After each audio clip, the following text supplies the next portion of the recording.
Welcome to the CX Impact Podcast. Speed up your customer experience success. The CX Impact Podcast is brought to you by GemSeek, your trusted analytics advisor, helping you predict what your customers will do next.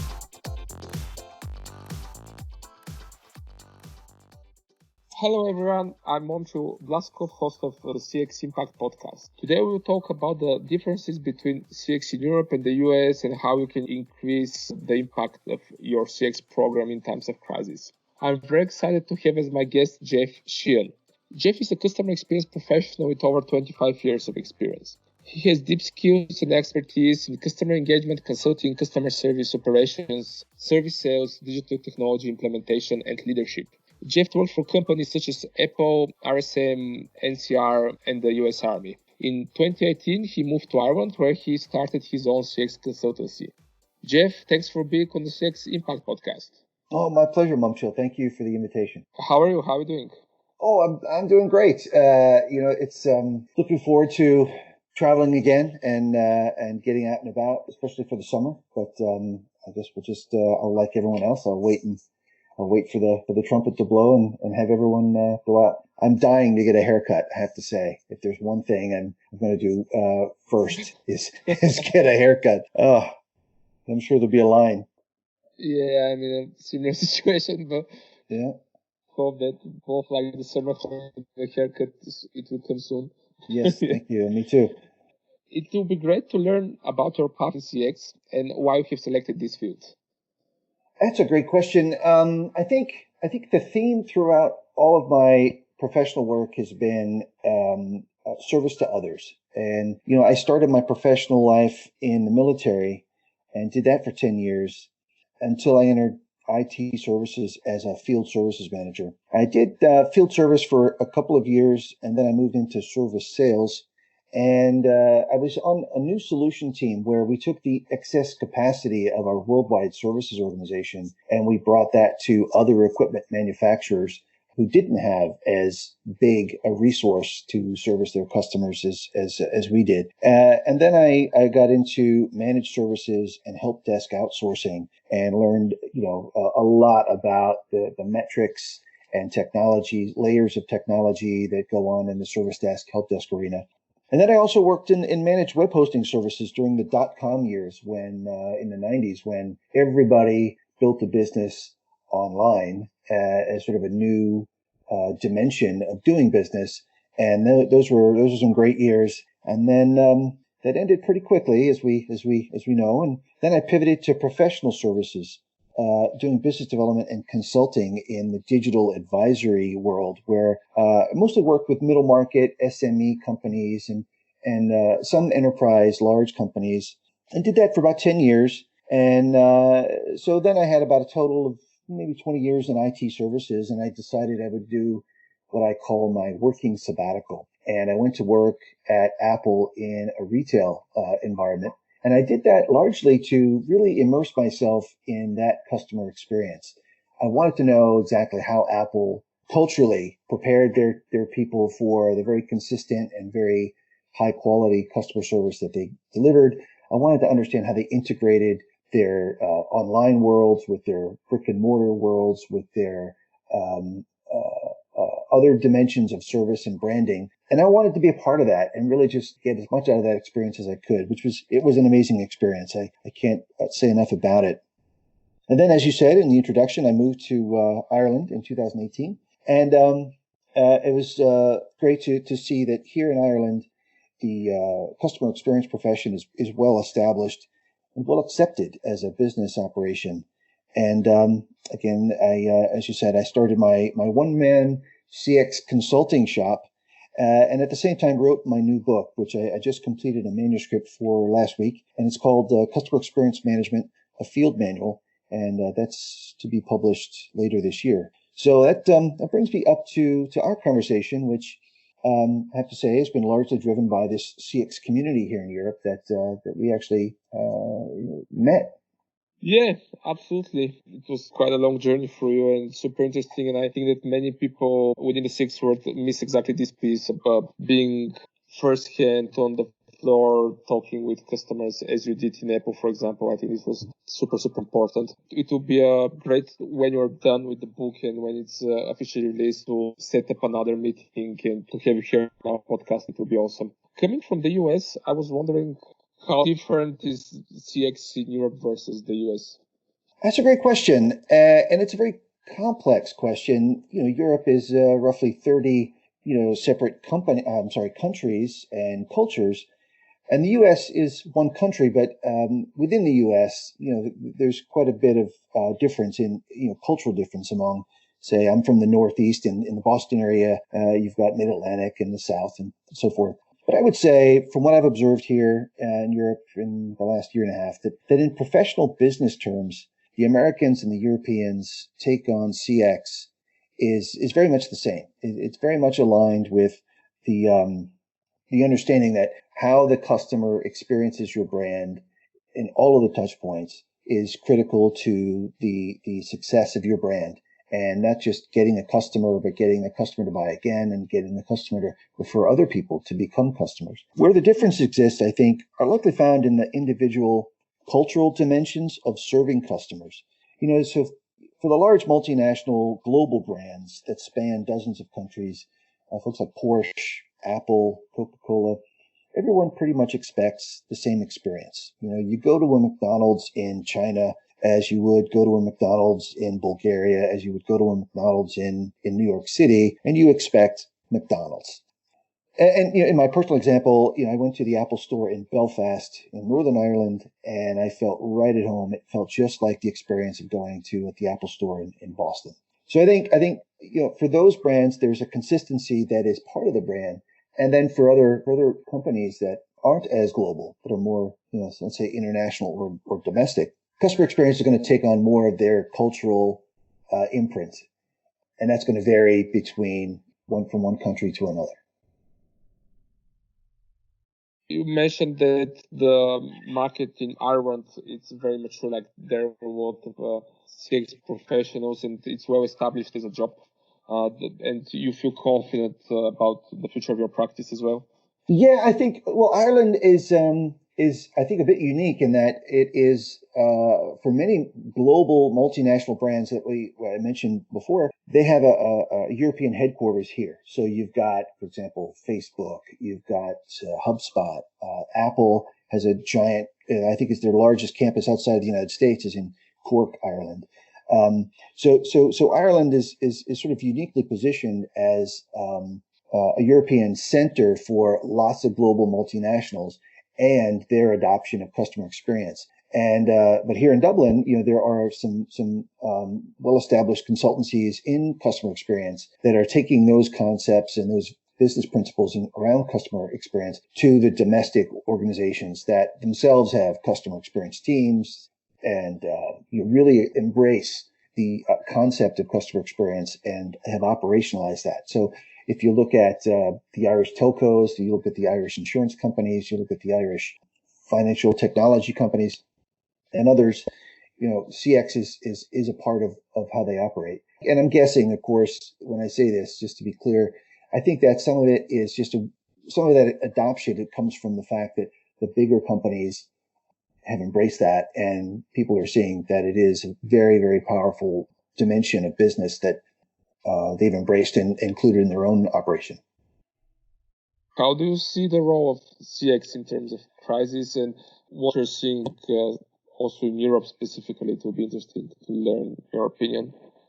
Yeah, it's a great question, and I think there's two perspectives on this. In terms of response to crisis, there's an inside out and an outside in perspective. Inside out, I mean, I think companies have discovered out of necessity that agility in their operations and empathy in their customer interactions is hugely important. So, for example, when you have the restrictions that we've been under, and you have to now take your call center and make it staff it remotely, where people are working from home, there's some very rapid response technology and managerial moves that have been made, for example, here in Ireland, where working from home is the exception, not the norm. And companies have had to work very, very quickly to adapt to that new reality. So from an inside out within the company, outside operating outside with customers, that's huge. But I also think that outside in, that there's a lot of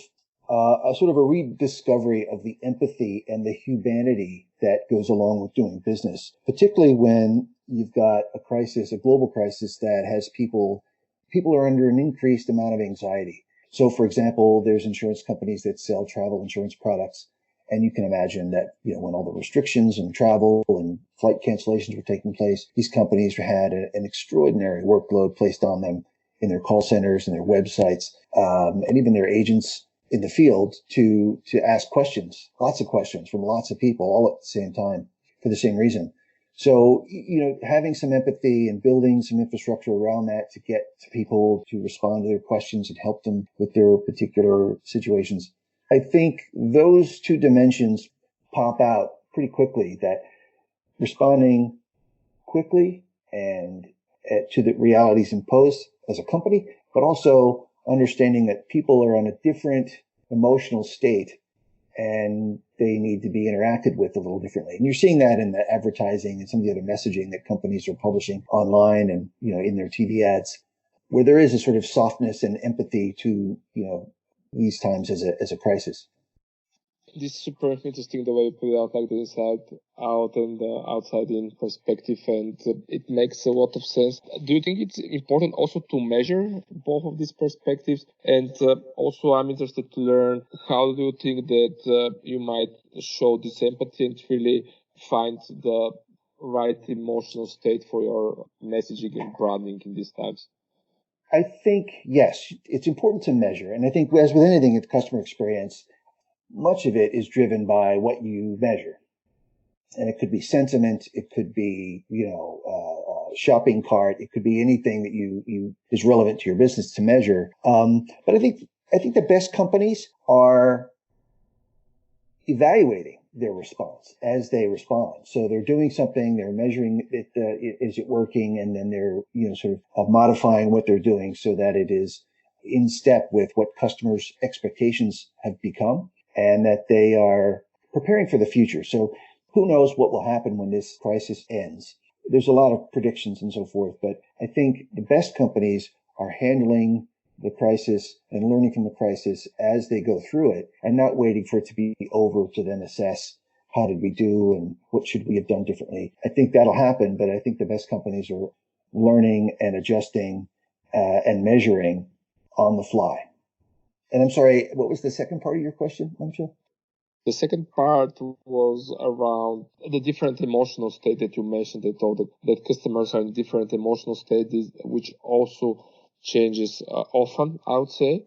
So how can you make sure that you find empathy and humanity, the right tone of voice, to put it this way? Yeah, so I think the spectrum of human emotion that people will affiliate with a brand is going to vary quite a lot, actually, right? So when you think about trust, your trust is one of those sort of common themes you'll find between a consumer, for example, and a brand, whether it's food or consumer electronics or life insurance, whatever it might be. But I think, for example, there's a very public example with airlines, and, they're required to give refunds, but they're also offering customers certificates for future flights.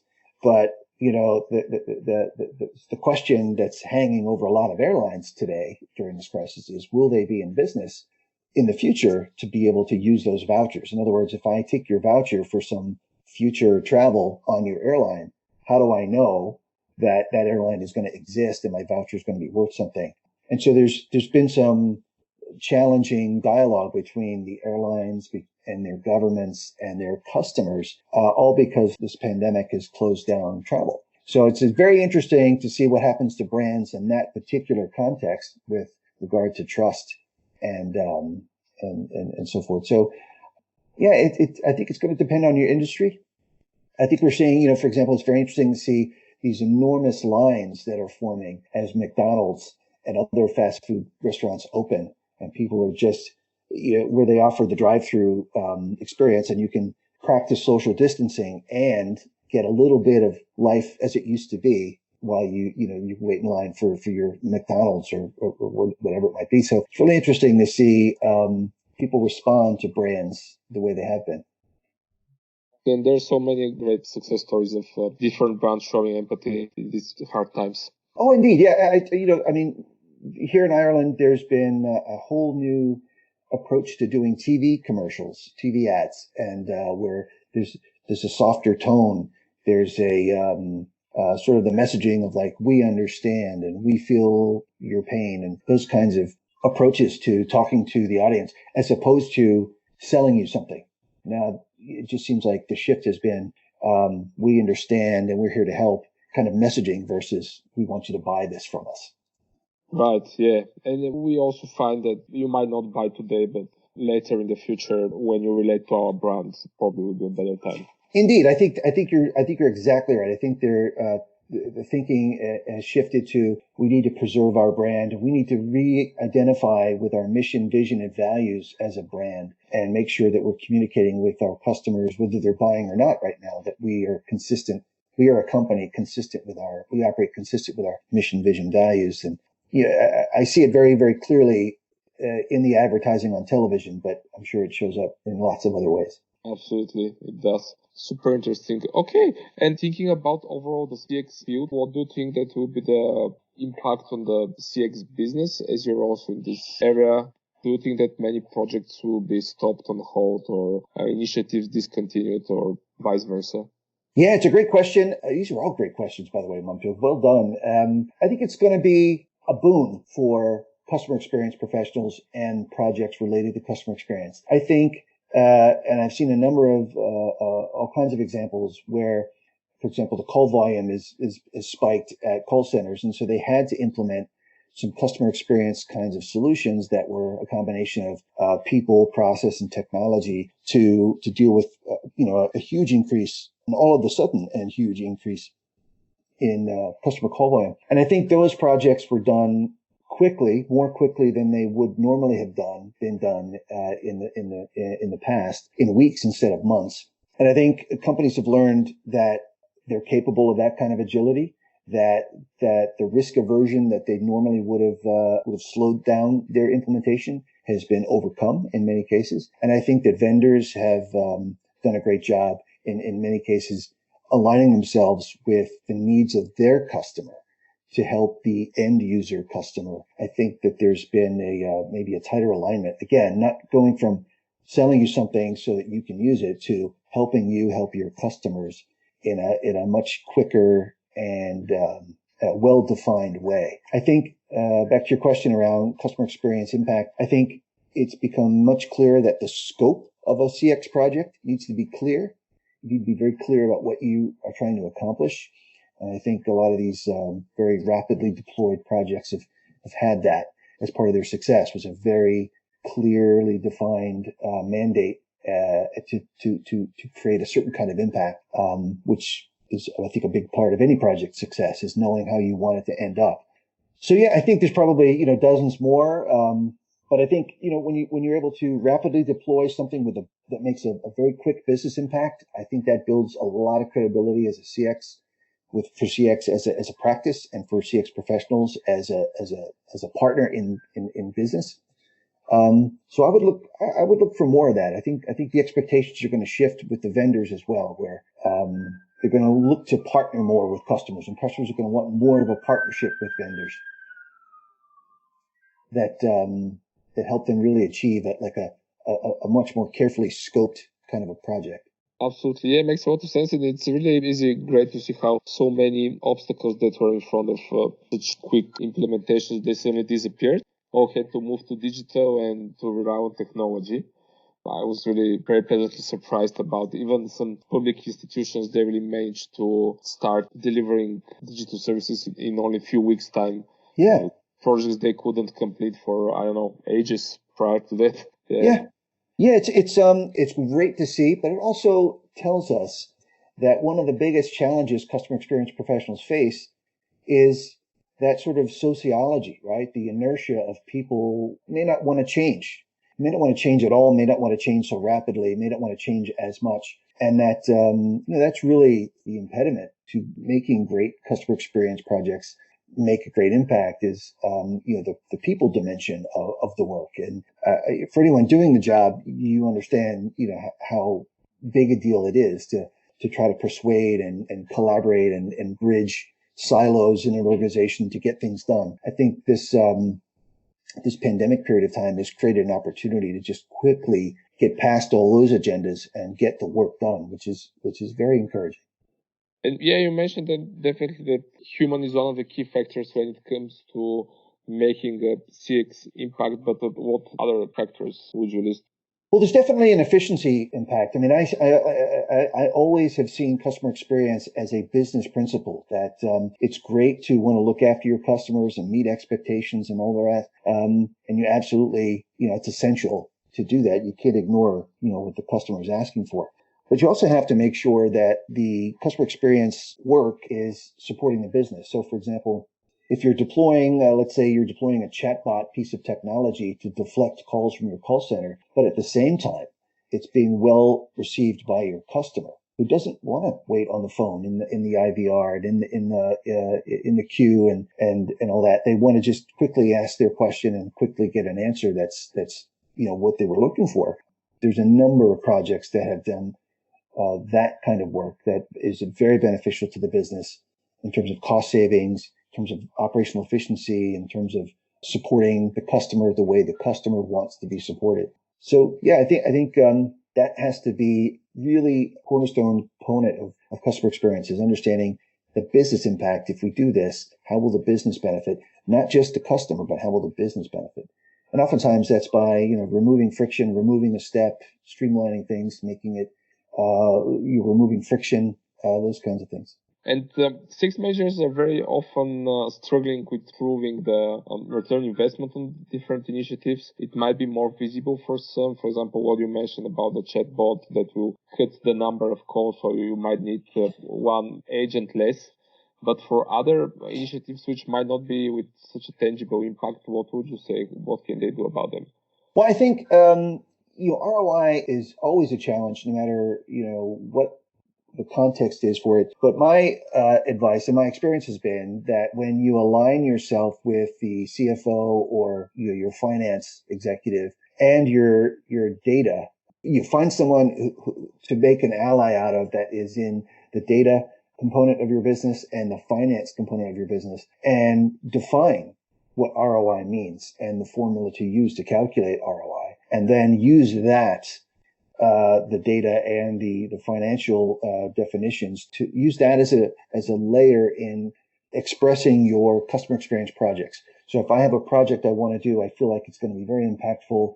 Work with the data folks, work with the finance folks to quantify that as much as possible. Because when you're making investments, people will expect a return on that investment, and it can't be some soft, barely measurable kind of idea. It really boils down to the business metric of finances to make the clearest argument, maybe not the only argument, but certainly the clearest argument that this is a beneficial thing to do both for the business and for the customer. And I think that's definitely an art and science kind of thing, but it's one of the biggest complaints I've heard from customer experience people is, they've gone to present their projects to get funding, for example, and it's been rejected because they didn't have enough data, they didn't quantify it enough in business terms. And I would say that's an essential skill to have, particularly where big investments are, where you're going after a big investment, like a new voice to customer platform, that kind of thing. You should work together with the right stakeholders, have them on board, as well as if you can't do it, search for help someone to do it for you and to quantify. Go there with the numbers. Mm-hmm.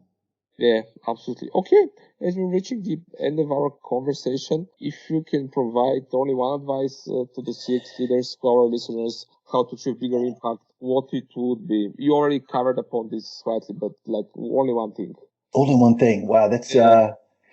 So there's a lot to say, but the one thing I would choose to say, just the one thing is that that never forget that customer experience is a business principle, And the intention of that is to help customers remain as customers and recruit new customers. And I'll say it another way, which is never forget that the business of customer experience is to drive business. Obviously, providing excellent service and product experiences is essentially how we do CX, but it's not the why. I think the one thing I would say is, and it's going to sound probably oversimplified, but that is, business is the why that we do CX. It's it's important to keep the customer in mind, but also understand that the reason that's important for a number of businesses that are for profit is to generate more customer activity. This was super helpful, and thanks for sharing. Thanks for your time today. It was a super interesting conversation. I appreciate it. And I hope that we'll have you again on our CX Impact podcast to present your new book when it's ready. Yeah, thank you. I'm excited about that. I would look forward to that very much. Thank you. If you liked this episode, hit follow and visit GemSeek.com to learn more. Let's make an impact on the world of CX together. Thank you for listening.